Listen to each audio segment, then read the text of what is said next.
আমরা ডাল দিই প্রায় 20 বছর ধরে, কিন্তু 20 বছরের ভিতরে আমরা 2 কেজি ডালও পাই না, 20 ডাল আর 2 কেজি সারও পাই না।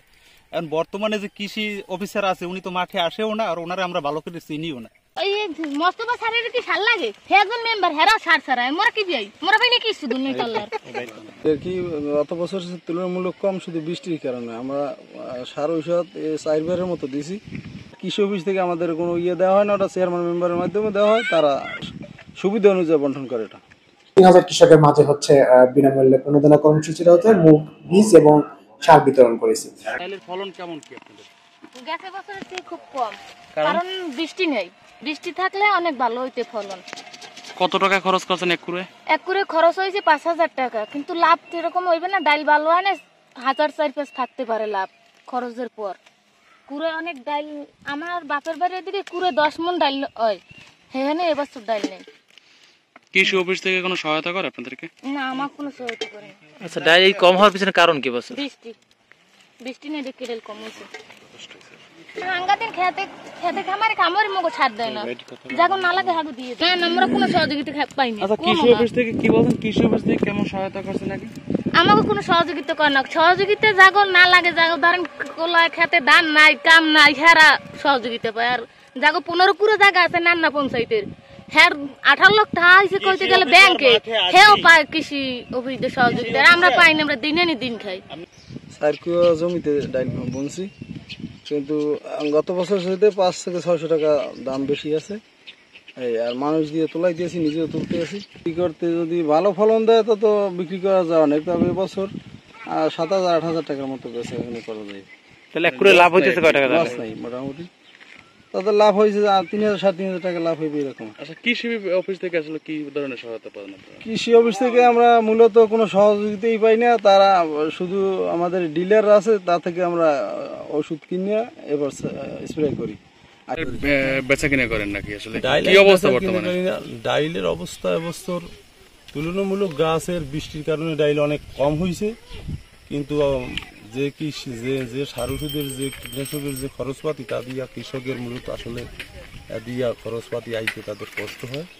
আর মূলত বিষয়টা যে বৃষ্টি বাদলের জন্য, বৃষ্টি বাদল তো মূলত আসলে কারো হাতে না, আল্লাহ পাক রব্বুল আলামিনের তারই সিলায় যারা হয়েছে, তো আমার কারো হাতে না। যাই হোক, বৃষ্টি হলে আরো ভালো হয়েছে, তুলনামূলক যা হয়েছে আর কি মোটামুটি এবার মানুষ কৃষক মোটামুটি এবার পোষাইতে পারবে। দাম কেমন? দাম গেল বছর যা ছিল তার চেয়ে মনকে 500-600 টাকা বেশি আছে এবছর। আমি তো আর কৃষকের জড়িত না, এরপরও কৃষকের যে মতামত বা কৃষকের যে আলোচনা সমালোচনা আমরা শুনতে পাই, তা থেকে আমরা জানছি যে যারা অরিজিনাল কৃষক তারা আসলে কৃষি অফিস থেকে এরকম কিছু পায় না। এটা মূলত কৃষি অফিস ইউনিয়ন পরিষদের মাধ্যমে যোগাযোগ করে, আর এই পরিষদের চেয়ারম্যান মেম্বার যারা আছে সংশ্লিষ্ট, এরা এদের সুবিধা মতো বন্টন করে। উচিত একজন চেয়ারম্যান একজন মেম্বারের যে আসলে যে সঠিক কৃষক যা কিছু হোক উপজেলা কৃষি অফিস থেকে এটা মূলত অরিজিনাল কৃষকের দেওয়া উচিত, কৃষকরা পায় না। এই যে কৃষকের মানে যোগাযোগ করে দেখলাম, মোটামুটি যদি সহায়তা হয় আমাদের স্থানীয় ডিলার আছে, এর মাধ্যমে যদি তারা প্রায় পরিধি পায়, মূলত কৃষি অফিস থেকে কোনো সহায়তা ওরা পায় না। গেলবার চাইতে একটু কম, কারণ কি? অতিরিক্ত রোদ্রের কারণে এবছর 5-6 মণ পুরো। এটা কি শুধুমাত্র প্রচন্ড গরমের কারণে? অতিরিক্ত রোদ আর গরমের কারণে কমেছে। পাথরঘাটে এবছর 12,500 হেক্টর জমিতে মুগের আবাদ হয়েছে, যেটি গত বছর হচ্ছে 10,200 হেক্টর ছিল। এবং এই মুগ বাড়ার কারণ হচ্ছে যখন খেসারিটা করা হয়েছিল ওই সময় কিছুদিন পরে একটা বৃষ্টি আসার কারণে বেশ কিছু খেসারি আমাদের নষ্ট হয়ে যায়, ওই জমিটাই পরবর্তীতে মুগে কনভার্ট হয়েছে। এবং মুগে খরচ কম, কৃষকের পরিশ্রম কম, লাভের পরিমাণটা যে কারণে একটু বেশি থেকে যায় বলেই এই আমাদের চর অঞ্চলের কৃষকরা মুগের দিকে বেশি ধাবিত হচ্ছে। আশা করি হেক্টর প্রতি 900 কেজি থেকে 1 টন মিনিমাম হচ্ছে আমাদের কৃষকরা ফলন পাবে।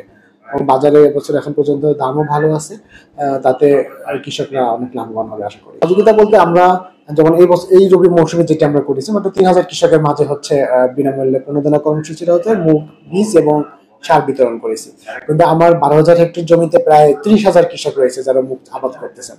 30,000 কৃষক কিন্তু শতভাগ একটা মৌসুমে আমার পক্ষে টাচ করা সম্ভব নয়।